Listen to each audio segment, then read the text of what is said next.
اور میں نے اسے گاڑی میں بیٹھنے کا کہہ دیا تھا۔ وہ جلدی سے گاڑی میں آ گئی تھی اور میں اسے اپنے ساتھ کچھ دور لے کر آنے کے بعد گاڑی روک کر پوچھنے لگا تھا کہ تمہیں اگر بنا پیسے لیے ہی میرے ساتھ آنا تھا تو وہاں گاہک کے انتظار میں کھڑی کیوں تھی؟ وہ بولی، بس صاحب میں اکیلی وہاں سے نکل نہیں سکتی تھی جب تک کوئی گاہک نہ مل جاتا۔ میں نے پوچھا، تمہیں وہاں سے کیوں نکلنا تھا؟ وہ بولی، صاحب میں بڑی مجبوری کے تحت اس جگہ پہنچی تھی، لیکن اب میں وہاں سے نکلنا چاہتی ہوں۔ مجھے گھن آنے لگی ہے اب اس جگہ سے اور اس کام سے۔ صاحب میں عزت کی زندگی گزارنا چاہتی ہوں، تم مجھ سے شادی کر لو۔ میں ایک طوائف کی ایسی بات سن کر دنگ رہ گیا تھا۔ وہ ایک طوائف تھی اور اس طرح کسی انجان انسان کو شادی کا بول رہی تھی۔ بھلا وہ یہ تو سوچ بھی کیسے سکتی تھی؟ کوئی بھی انسان طوائف سے شادی کیوں کرنا چاہے گا؟ میں نے اسے صاف صاف منع کر دیا تھا اور آگے آ کر اسے اپنی گاڑی سے بھی نکل جانے کا کہا تھا، لیکن وہ اب گاڑی سے اترنے کے لیے تیار نہیں تھی اور بولی، صاحب شادی نہ کرو پر ایک رات اپنے گھر میں ہی رہنے دے دو، اگلی صبح میں خود ہی چلی جاؤں گی۔ پناہ کی بات سن کر میرے دل میں رحم آ گیا تھا اور میں اس کو ساتھ لیے اپنے گھر آ گیا تھا۔ گھر میں کیونکہ میں اکیلا ہی رہتا تھا، میرے علاوہ بس 2-4 نوکر چاکر ہی تھے۔ اندر آ کر میں نے ایک ملازم کو اسے مہمانوں والا کمرہ دکھانے کے لیے کہہ دیا تھا اور اپنے کمرے میں چلا آیا تھا۔ کمرے میں آ کر میں تھوڑی دیر ویسے ہی لیٹ گیا تھا، لیکن میری آنکھوں سے نیند غائب تھی کیونکہ میں ابھی تک اسی طوائف کے بارے میں سوچ رہا تھا۔ مجھے اب اس کے بارے میں جاننے کا تجسس ہو رہا تھا کہ جب اسے اس جگہ سے نفرت تھی تو پھر وہاں آنے کی وجہ کیا تھی؟ وہ کیوں وہاں پر کام کرتی تھی؟ ضرور اس کے پیچھے کوئی کہانی ہوگی۔ میں جو بہت ہی رحم دل انسان تھا، مجھ سے رہا نہ گیا اور میں نے اس سب کے پیچھے کی کہانی معلوم کرنا چاہی۔ لیکن میں نے گھڑی پر نظر ڈالی تو رات کے 2:30 بج رہے تھے۔ اس وقت شاید وہ سو چکی ہوگی۔ یہ سوچ کر میں نے اس خیال کو جھڑک دیا تھا، لیکن میری بے چینی بڑھتی ہی جا رہی تھی۔ اس لیے ایک بار چل کر میں اس کمرے تک گیا تھا جہاں ملازم اسے چھوڑ آیا تھا۔ میں نے دیکھا کہ دروازہ بالکل بند نہیں تھا بلکہ تھوڑا سا کھلا ہوا تھا۔ میں نے جھانک کر دیکھا تو وہ بیڈ پر موجود نہیں تھی۔ میں نے دروازہ مزید کھولا تو یہ دیکھ کر حیران رہ گیا، وہ مصلی بچھائے نماز پڑھ رہی تھی۔ یہ منظر میرے لیے بے حد عجیب تھا کیونکہ طوائف کے بارے میں ہمیشہ ہی میرے دل میں غلط خیال رہا تھا کہ وہ بہت ہی بری عورتیں ہوتی ہیں، لیکن اس طوائف کو دیکھ کر تو میرے خیالات بدلنے لگے تھے۔ ایک تو اس نے اس جگہ کے بارے میں نفرت کا اظہار کیا تھا اور دوسرا وہ عبادت میں مشغول تھی۔ اب میں اس کمرے میں آ کر کرسی پر بیٹھ گیا اور اسے نماز پڑھتے دیکھنے لگا تھا۔ وہ کافی دیر تک دعا میں کچھ مانگتی رہی اور نماز مکمل کرنے کے بعد جب اٹھ کر میری طرف مڑی تو مجھے دیکھ کر وہ ٹھٹک گئی۔ میں نے کہا، گھبراؤ نہیں، میں اس وقت تمہارے کمرے میں کسی غلط ارادے سے نہیں بلکہ یہ جاننے آیا ہوں کہ تم جب ایک طوائف ہو تو طوائفوں والا کام کرنے سے تمہیں نفرت کیوں ہے، جبکہ تم خوبصورت جوان ہو، اس عمر میں تو بہت سارا پیسہ کما سکتی ہو۔ میری بات سن کر وہ ایک ٹھنڈی آہ بھرتی بیڈ پر بیٹھ گئی اور اپنے بارے میں بتانا شروع کیا تھا۔ میں بھی اپنی پوری توجہ کے ساتھ اس کی طرف متوجہ تھا۔ صاحب، میں کوئی طوائف زادی نہیں تھی بلکہ میں ایک غریب مگر عزت دار باپ کی بیٹی تھی۔ حالات اور مجبوریوں نے مجھے گندی جگہ پہنچا دیا تھا کیونکہ میرے ابا ایک مزدور انسان تھے اور مزدوری کے دوران چھت سے گرنے کے باعث ان کی موت بھری جوانی میں ہو گئی۔ چند پیسے جو ان کی جان کے بدلے ملے وہ بھی کب تک چلتے آخر؟ ایک مزدور کی جان کی قیمت ہوتی ہی کیا ہے؟ اماں بیوہ ہوئی تو میکے کا رخ کیا، لیکن بدقسمتی سے میکے میں اماں کا سگا کوئی نہیں تھا، اس کے صرف 2 بھائی تھے، وہ بھی سوتیلے۔ بھابھیوں نے اماں پر کئی طرح سے ظلم کیے تاکہ وہ خود ہی گھر چھوڑ کر چلی جائے، لیکن وہ ایک شریف عورت تھی، ظلم تو برداشت کرتی رہی لیکن کبھی سوتیلے بھائیوں کا گھر نہ چھوڑا۔ نوکرانیوں کی طرح دن رات کام کرتی رہی، لیکن پھر بھی کبھی اماں کو وہاں سکون کی زندگی نصیب نہ ہوئی۔ اسی دوران اماں کے لیے ایک رشتہ آیا۔ وہ آدمی زیادہ اچھا نہیں تھا، وہ پیسے والا تو تھا لیکن شریف نہیں تھا، اس کی کمائی بھی غلط سلط طریقوں کی تھی، اسی لیے کوئی اسے اپنی بیٹی بھی نہیں دیتا تھا کہ کہیں وہ اپنی کرتوتوں کے باعث پکڑا گیا تو مفت میں اس کی بیوی بھی پھنس جائے گی۔ لیکن میرے ماماؤں کو اس نے پیسے کے لالچ دے کر آخر منا ہی لیا۔ اماں کون سا ان کی سگی بہن یا بیٹی تھی جو ان کو اماں پر رحم آتا، اس لیے انہیں تو بس پیسے سے ہی مطلب تھا۔ اماں کے بدلے بھاری بھرکم رقم لے کر انہوں نے اماں کا نکاح اس بدماش کے ساتھ کر دیا اور اماں کے ساتھ میں بھی اسی کے گھر آ گئی تھی۔ میری عمر اس وقت 14-15 سال تھی۔ چند سال تو اماں کے سائے میں وہاں پر گزرے۔ اسی دوران اماں کا بدماش شوہر کئی بار جیل کی ہوا کھا چکا تھا، لیکن ہر دفعہ اپنے پیسے کے زور پر وہ رہائی پا لیتا۔ ایک روز اس نے کوئی بڑا گناہ کر ڈالا اور پولیس اس کو پکڑنے گھر آ گئی۔ وہ مجھے اور اماں کو لے کر جلدی سے وہاں سے بھاگ نکلا۔ اب دوسرے شہر میں گمنامی کی زندگی بسر کرنے لگا۔ یہاں پر اس کا وہ رعب نہ دبدبا تھا، نہ ہی وہ ساتھی رہے تھے جو برے کاموں میں اس کے ہمراہ ہوتے تھے، اس لیے اسے پیٹ پالنے کے لیے محنت سے پیسہ کمانا پڑتا، لیکن وہ ہمیشہ ہی غلط طریقے سے زیادہ پیسہ اکٹھے کرنے کے چکر میں لگا رہتا تھا۔ اس کے گندے دماغ میں آخر مجھے اس کام پر لگا کر پیسے کمانے کی ترکیب آئی تھی۔ اس نے اماں سے یہی کہہ کر اجازت چاہی کہ وہ مجھے ایک فیکٹری میں رات کی ڈیوٹی پر کام کروانا چاہتا ہے، لیکن میری ماں اس کی کارستانیوں سے اچھی طرح واقف تھی، اس لیے اسے اجازت نہ دی۔ اس بات کو لے کر ان دونوں کے درمیان ہر روز ہی لڑائی جھگڑے لگے رہتے، لیکن اماں اس کی بات نہ مانتی۔ اماں کا کہنا تھا کہ اگر تم ہم ماں بیٹی کا خرچہ نہیں اٹھا سکتے تو ابھی کے ابھی مجھے طلاق دو، میں اپنی بیٹی کو لے کر تمہارے گھر سے نکل جاؤں گی۔ لیکن اب وہ اس بھری دنیا میں اکیلا رہ گیا تھا۔ وہ اماں اور مجھے کسی شرط پر جانے نہیں دینا چاہتا تھا، کیونکہ ہمارے علاوہ اس کا بھی اس دنیا میں کوئی نہیں تھا۔ ایک رات اس بے غیرت نے میری اماں کو نشے کی دوائی دے کر سلا دیا اور مجھ سے بولا کہ چلو تمہیں کام پر لے جانا ہے۔ اماں کو میں بہت آوازیں دیتی رہی، لیکن اسے کوئی ہوش نہیں تھا۔ میں نے انکار کیا تو وہ مجھے مار مار کر اپنے ساتھ چلنے پر مجبور کرنے لگا۔ میں 16-17 سال کی دبلی پتلی سی لڑکی اور اس کا بھاری ہاتھ، آخر کب تک میں مار برداشت کرتی؟ مجبوراً مجھے اس کی بات ماننی پڑی اور وہ مجھے لے کر اسی بازار میں پہنچا تھا جہاں پر مجھ سے پہلے بھی کئی ساری عورتیں گاہکوں کے انتظار میں تھی۔ اس کمبخت انسان نے یہاں لانے سے پہلے ہی مجھے کام کی ساری تفصیل بتا دی تھی۔ میں کون سی اس کی سگی بیٹی تھی جو اسے مجھ پر غیرت آتی؟ میں سر جھکا کر بس اس کے ساتھ آ گئی تھی۔ اس دن اس بازار میں ہی اتنی چھوٹی عمر کی لڑکی موجود تھی۔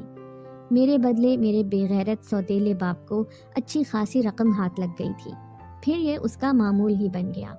وہ ہر شام اماں کو نشہ آور دوائی کھلا کر مجھے بازار میں لے آتا اور کسی گاہک کے حوالے کر کے نوٹوں کی گڈیاں سمیٹتا رہتا۔ رات میں نشہ آور دوائی کے زیر اثر صبح اماں اٹھتی تو اس کا ذہنی توازن بھی صحیح نہ ہوتا۔ وہ شدید سر درد کی وجہ سے ٹھیک سے اٹھ بھی نہ پاتی تھی اور سارا دن بستر سے لگی ہوتی۔ میرے سوتیلے باپ کی کمائی کا ذریعہ، کیونکہ اس شہر میں اب فقط میں ہی رہ گئی تھی، اس لیے اس نے میری اماں کو ہی مجھے اپنے پاس پھنسائے رکھنے کا ذریعہ بنا لیا تھا، ورنہ تو اماں کی اب اسے کوئی ضرورت بھی نہیں رہی تھی۔ وہ دن بھر خود عیاشیاں کرتا پھرتا، بس ہم دونوں کو 2 وقت کی روٹی ہی لا کر دیتا تھا۔ اس عمر میں نہ مجھ میں اتنی ہمت تھی اور نہ ہی اتنی سمجھ کہ میں اپنی اماں کو وہاں سے لے کر نکل جاتی۔ اسی لیے میں اسی شخص کے رحم و کرم پر زندگی گزار رہی تھی، یہاں تک کہ میری عمر 20 سال تک پہنچ گئی اور میری اماں کئی سالوں سے اذیت ناک تکلیف میں رہنے کے بعد بالآخر اپنے مالک حقیقی سے جا ملی۔ میری اماں فوت ہوئی تو مجھے بھی اس شخص سے رہائی کی فکر لگ گئی۔ میں جو اتنے سالوں تک اس کے آگے مجبور تھی، اب اس کے چنگل سے نکلنا چاہتی تھی، جس کے لیے میں کئی بار اس کے گھر سے بھاگی بھی تھی، لیکن یہاں نئے شہر میں بھی اس نے اپنے جیسے لوگ ڈھونڈ ہی لیے تھے اور انہی بدماشوں کی وجہ سے ہر بار وہ مجھے ڈھونڈ نکالتا اور مارتا۔ اس کی مار کھا کر میں پھر اسی کام پر جانے کے لیے مجبور ہو جاتی اور کسی نہ کسی گاہک کے ساتھ رات گزارنے کے بعد واپس اسی کے پاس لوٹتی، کیونکہ کوئی بھی گاہک مجھے ہمیشہ کے لیے اپنے ساتھ لے جانے پر تیار نہیں ہوتا تھا۔ ہر کوئی رات گزاری کے لیے ہی ساتھ لے کر جاتا اور رات کے اندھیرے میں ہی واپس وہیں پھینک جاتا۔ میں واپس اس درندے کے پاس نہ جاتی تو اور کہاں جاتی؟ ظلم کی انتہا سہنے کے بعد بھی میں اسی کے گھر زندگی گزار رہی تھی۔ کل رات میری طبیعت بہت خراب تھی، شدید بخار اور ٹھنڈ کی وجہ سے اٹھا بھی نہیں جا رہا تھا۔ میں نے سوتیلے باپ سے کہا کہ آج کی رات معاف کر دو، میں کام پر نہیں جا سکتی۔ اس نے مجھے بخار کی دوائی پلائی اور کام پر جانے کے لیے مجبور کرنے لگا۔ میں گلی میں کھڑی بخار سے تپ رہی تھی، تبھی آپ کی گاڑی کو آتا ہوا دیکھ کر میں سامنے کھڑی ہو گئی تھی کہ کوئی اور طوائف آپ کے ساتھ چلی جائے اس سے پہلے میں آپ کے ساتھ بیٹھ جاؤں۔ اسی لیے میں آپ کی اتنی منتیں کرنے لگی تھی کہ ایک رات کی پناہ دے دیں۔ رات آپ کے پاس گزار کر میں واپس اسی درندے کے گھر چلی جاؤں گی۔ میرے پاس کچھ پیسے موجود تھے، میں اسے کہوں گی کہ یہ میری رات کی کمائی ہے۔ اسے تو ویسے بھی پیسے سے مطلب تھا، اسے پیسہ مل جائے گا اور اس کا منہ بند ہو جائے گا۔ اس کی پوری کہانی سن کر مجھے اپنا بچپن یاد آ گیا تھا۔ میں بھی تو اسی کے جیسا تھا، مجبور، یتیم اور بے سہارا، لیکن فرق اتنا تھا کہ وہ ایک عورت تھی جو اپنی عزت محفوظ نہ رکھ سکی، اور میں مرد تھا اس لیے اپنے پیروں پر کھڑا ہو گیا تھا۔ اس لیے میں نے فیصلہ کر لیا تھا کہ اب وہ میرے گھر سے بے آسرا ہو کر نہیں نکلے گی، بلکہ میں اس سے شادی کروں گا۔ میں اسے آرام کرنے کا بول کر اس کے کمرے سے نکل آیا تھا، کیونکہ اب تک رات بہت زیادہ ہو چکی تھی اور فجر ہونے میں کچھ ہی وقت باقی رہ گیا تھا۔ میں اپنے کمرے میں آ کر سو گیا تھا۔ صبح میری آنکھ ذرا جلدی ہی کھل گئی تھی، کیونکہ مجھے یہ فکر لگی ہوئی تھی کہ کہیں وہ صبح صبح گھر سے بنا بتائے نہ نکل جائے۔ میں کمرے سے باہر آیا تو وہ بھی تب تک اپنا بیگ کاندھے پر لٹکائے جانے ہی والی تھی۔ میں نے اس سے پوچھا کہ کہاں جا رہی ہو؟ وہ بولی واپس اسی جہنم میں جہاں پر جلنا شاید میرا مقدر ہے۔ میں نے کہا نہیں، اب تمہارا مقدر بدلنے والا ہے، کیونکہ میں نے فیصلہ کر لیا ہے، میں آج ہی تم سے نکاح کروں گا۔ وہ پلٹ کر میری جانب دیکھنے لگی۔ اس کی آنکھوں میں بہت چمک آ گئی تھی اور اس کے چہرے سے خوشی پھوٹنے لگی تھی۔ پر امید نظروں سے میری جانب دیکھنے کے بعد تھوڑی ہی دیر میں وہ کچھ سوچ کر بولی تھی کہ نہیں صاحب، میں آپ سے شادی نہیں کروں گی۔ کل رات بھلے ہی میں نے آپ سے کہا تھا کہ آپ مجھ سے شادی کر لیں، لیکن رات آپ کے گھر میں رہ کر مجھے اندازہ ہو گیا ہے کہ آپ کتنے بھلے انسان ہیں۔ آپ کی جگہ اگر کوئی بھی اور مرد ہوتا تو وہ یقیناً اپنے گھر میں میری موجودگی کا فائدہ ضرور اٹھاتا، پر آپ ہی وہ ایک ایسے نیک مرد ہیں جنہوں نے ایک طوائف کو پوری رات اپنے گھر میں تحفظ فراہم کیا۔ اس لیے میں جلد سے جلد آپ کے گھر سے نکل جانا چاہتی ہوں، تاکہ میں آپ کے لیے بھی بے عزتی اور بدنامی کا باعث نہ بنوں۔ میں نے اسے جواب دیا کہ کوئی بھی انسان پیدائشی طور پر برا نہیں ہوتا، برا تو اسے زمانہ اور حالات بناتے ہیں، اور آپ طوائف بنی اس میں بھی آپ کی مجبوری تھی، آپ دل سے چاہ کر تو طوائف نہیں بنی۔ مجھے یہ بھی یقین ہو گیا ہے کہ اس کے علاوہ اگر آپ کو کوئی بھی اور راستہ چننا پڑتا تو آپ وہ چنتی، پھر چاہے آپ کو غربت میں یا محنت مزدوری کر کے ہی زندگی بسر کرنی پڑتی۔ اس آگ میں تو آپ کو آپ کے سوتیلے باپ نے جھونکا تھا، آپ خود چاہ کر تو نہیں آئی تھی۔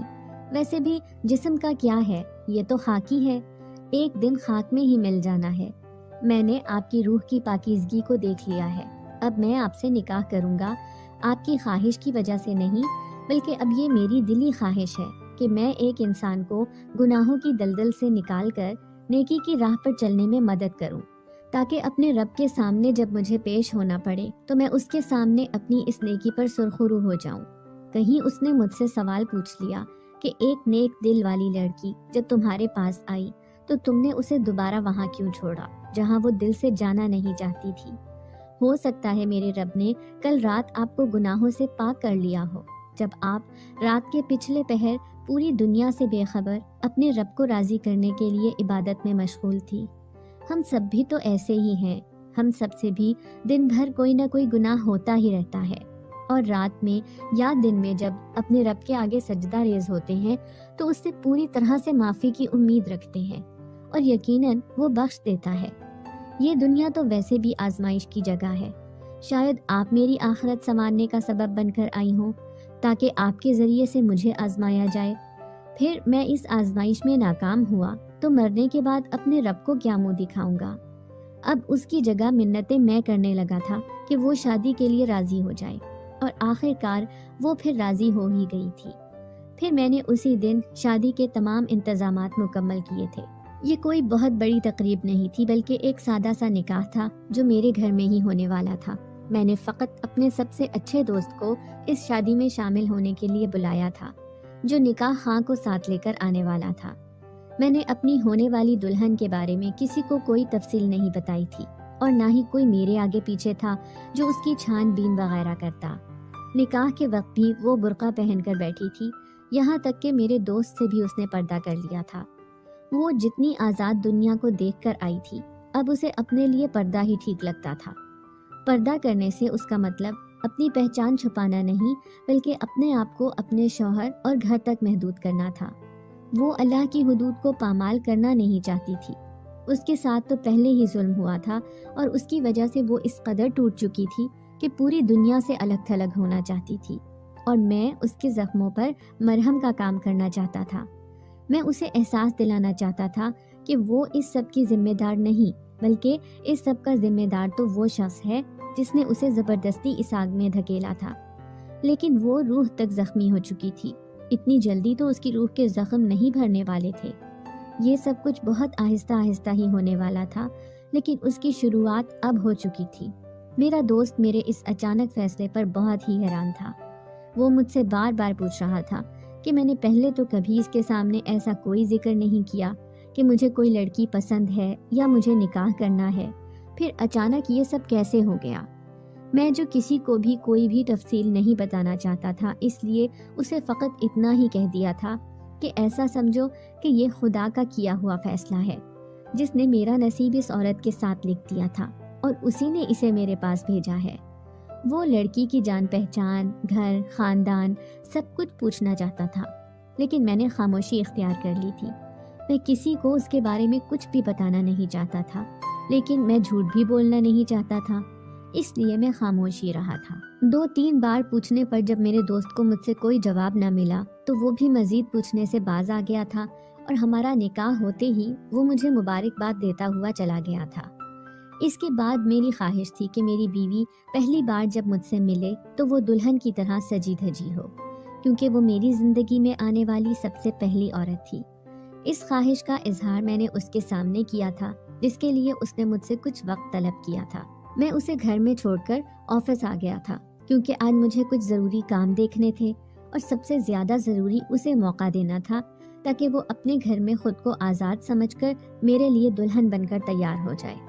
تمام کام ختم ہونے کے بعد میں فارغ ہوا، تبھی کچھ دیر آفس میں بیٹھا رہا تھا اور یہ سوچ رہا تھا کہ گھر جا کر اسے اپنی دلہن کے روپ میں دیکھ کر نہ جانے میرے جذبات کیسے ہوں گے۔ آخر کو گھر تو جانا ہی تھا۔ آج آفس سے نکلتے وقت میں نے بھی خود کو آئینے میں بڑے غور سے دیکھا تھا۔ یہ اس کا بھی تو حق تھا کہ شادی کی پہلی رات اس کا دلہا اسے پسند آئے، اس لیے میں نے خود کو تھوڑا بہت اس کی خاطر سنوارا تھا۔ گھر پہنچ کر میں نے گھر میں بہت گہری خاموشی پائی تھی۔ ایک پل کے لیے تو میرا دل ڈر ہی گیا کہ کہیں وہ مجھے چھوڑ کر تو نہیں چلی گئی، کیونکہ گھر میں وہ تو کیا، کوئی ملازم بھی موجود نہیں تھا جس سے میں اس کے بارے میں پوچھ سکتا۔ میں ملازمین کو آوازیں دیتا اور ڈھونڈتا ڈھونڈتا اپنے کمرے تک آ پہنچا تھا۔ سامنے کا منظر دیکھ کر میرا دل باغ و بہار ہو گیا تھا۔ میرا کمرہ پھولوں کے ساتھ سجا ہوا تھا، اور بیڈ کے بیچوں بیچ وہ لال رنگ کے جوڑے میں ملبوس، پورا گھونگھٹ ڈالے دلہن بنی میرا انتظار کر رہی تھی۔ اب تو اسے دیکھ کر میرا دل زور زور سے دھڑکنے لگا تھا۔ میں کیسا پاگل انسان تھا، آج میری شادی کی پہلی رات تھی اور میں منہ دکھائی کے لیے اپنی دلہن کے لیے کوئی تحفہ بھی نہیں لایا تھا۔ پھر بھی اب گھر میں آ گیا تھا تو ہمت کر کے اس کے پاس پہنچا تھا۔ میں نے سب سے پہلے اسے سلام کیا تو اس نے بڑی میٹھی آواز میں میرے سلام کا جواب دیا تھا۔ میں نے قریب ہو کر جب اس کا گھونگھٹ کھولا تو سچ میں ہی مجھے اپنے نصیب پر ناز ہونے لگا تھا۔ وہ چاند کا کوئی ٹکڑا نہیں، بلکہ وہ آج چاند کو بھی مات دے رہی تھی۔ اس قدر حسین چہرہ دیکھ کر میں اپنے ہوش ہی کھونے لگا تھا۔ مجھے اپنی بیوی سے پہلی رات شدید محبت ہونے لگی تھی۔ میں نے اس کا ہاتھ پکڑ کر اس سے کہا تھا کہ میں منہ دکھائی کے لیے تحفہ لانا تو بھول ہی گیا۔ وہ بولی کہ جتنا بڑا تحفہ آپ نے مجھے عزت بخش کر دیا ہے، اس کے سامنے تو دنیا کی تمام دولت بھی حقیر ہو جاتی ہے۔ سچ میں آپ ایک عظیم انسان ہیں جس نے اتنا بڑا فیصلہ کرنے کی جرت کی ہے، ورنہ ایک طوائف کو اپنی دلہن بنانے کا کوئی سوچ بھی نہیں سکتا۔ میں نے ایک دم سے اپنا ہاتھ اس کے ہونٹوں پر رکھ دیا تھا اور بولا کہ خبردار، آج کے بعد اپنے لیے طوائف کا لفظ استعمال مت کرنا۔ تم میری اور اس گھر کی عزت ہو۔ آج کے بعد میری بیوی کے بارے میں کوئی ایسا لفظ بولنے کی جرت بھی نہیں کر سکتا۔ اس نے اپنے ہونٹوں پر رکھا ہوا میرا ہاتھ اپنے ہاتھ میں پکڑ کر چوم کر اپنی آنکھوں پر رکھ لیا تھا اور بولی کہ مجھے معاف کر دیں، آج کے بعد غلطی سے بھی میں یہ لفظ اپنی زبان پر نہیں لاؤں گی۔ پھر بہت ساری محبت بھری باتوں کے ساتھ ہماری حسین رات کی شروعات ہوئی تھی، جس میں نیند کا دور دور تک کہیں نام و نشان بھی نہیں تھا۔ اگلی صبح ہم دونوں بہت دیر تک سوتے رہے تھے۔ گھر میں پوری خاموشی چھائی ہوئی تھی، نہ کوئی ملازم ابھی تک اٹھانے آیا تھا۔ میری آنکھ کھلی تو وہ اس وقت واش روم میں تھی، شاید ابھی ابھی وہ اٹھ کر نہانے گئی تھی، اور میں وہیں بیڈ پر لیٹا اپنی خوش نصیبی پر مسرور ہو رہا تھا۔ میری بیوی نے میری زندگی میں آ کر مجھے اس قدر خوشی دی تھی کہ اس کے لیے میں جتنا شکر ادا کروں وہ کم تھا۔ ابھی میں اس کے بارے میں ہی سوچ رہا تھا کہ وہ نہا کر نکل آئی تھی، اپنے گیلے بالوں کو خشک کرتے ہوئے وہ بہت ہی خوبصورت لگ رہی تھی۔ میں وہیں لیٹا اسے دیکھ رہا تھا۔ اس نے مسکرا کر پوچھا کہ کیا سوچ رہے ہیں؟ میں نے جواب دیا کہ میری زندگی میں شامل ہونے کے لیے تمہارا شکریہ ادا کرنا چاہتا ہوں۔ وہ ہنس کر بولی تھی کہ اب تو ساری زندگی آپ کے ساتھ ہی گزارنی ہے، شکریہ پھر کبھی ادا کر لیجئے گا۔ ابھی اٹھ کر نہا لیں، میں آپ کے لیے ناشتہ بنانے جا رہی ہوں۔ میں واش روم میں چلا گیا تھا اور اس نے کچن سنبھال لیا تھا۔ ناشتے کی میز پر آ کر مجھے احساس ہوا کہ اسے تو ہر کام ہی بڑا خوب آتا تھا۔ اس نے میرے ملازموں سے کہیں زیادہ بہتر ناشتہ تیار کیا تھا۔ میں ادھر ادھر دیکھ کر پوچھنے لگا کہ آج کوئی ملازم نظر نہیں آ رہا۔ تب اس نے بولا کہ کل میں نے سارے ملازموں کو چھٹی دے دی تھی۔ میں نے پوچھا اچھا وہ کس لیے؟ تب وہ بولی کہ آپ کے گھر میں تمام ہی ملازم مرد حضرات تھے، اور اب میں نہیں چاہتی کہ آپ کے علاوہ مجھ پر کسی بھی مرد کی نظر پڑے، اس لیے گھر کے سارے کام میں خود ہی کر لیا کروں گی۔ ویسے بھی مجھے کہیں آنا جانا نہیں ہے تو گھر میں فارغ بیٹھ کر بور ہو جاؤں گی۔ میں نے کہا اب آپ ہی اس گھر کی ملکہ ہیں، جو چاہیں کریں اور جسے چاہیں ملازم رکھیں یا نہ رکھیں، میں آپ کے فیصلے پر اف تک نہیں کروں گا۔ اس نے مجھے بہت ہی پیار سے آفس کے لیے روانہ کیا۔ ہماری زندگی بہت ہی اچھی گزر رہی تھی۔ جب ایک روز میں اپنے دفتر میں بیٹھا ہوا تھا تو میرے نمبر پر کسی انجان شخص کی کال آئی۔ میں نے اس سے کال کرنے کی وجہ پوچھی تو اس نے جو کہا وہ سن کر میرے ہوش اڑ گئے تھے۔ اس نے کہا کہ جس لڑکی کو تم نے اپنے پاس قید کر رکھا ہے اسے جلد سے جلد واپس بھیجو، ورنہ اپنی جان سے ہاتھ دھو بیٹھو گے۔ وہ یقیناً میری بیوی کا سوتیلا باپ تھا جو اپنی بدماشی پر اتر آیا تھا۔ ہماری شادی کو 1 ماہ سے زیادہ کا عرصہ گزر چکا تھا۔ اتنا وقت وہ نہ جانے کیوں چپ رہا تھا، اور اب اسے کیسے پتا چلا کہ وہ میرے پاس تھی، جس کے لیے وہ میری جان کا دشمن بن گیا تھا۔ میں اسے کوئی بھی جواب دینے کے لیے تیار نہیں تھا، اس لیے اس نے مجھے آج شام تک کا وقت دے کر پھر فون کرنے کا کہہ دیا تھا۔ میں بہت دیر تک آفس میں بیٹھا اس مسئلے پر سوچتا رہا، لیکن میں کسی نتیجے تک نہیں پہنچ پا رہا تھا کہ مجھے کیا کرنا چاہیے۔ میں اپنی بیوی کو اس کے پاس واپس تو کسی صورت نہیں بھیج سکتا تھا، لیکن پولیس کی مدد لینے کا بھی رسک نہیں لے سکتا۔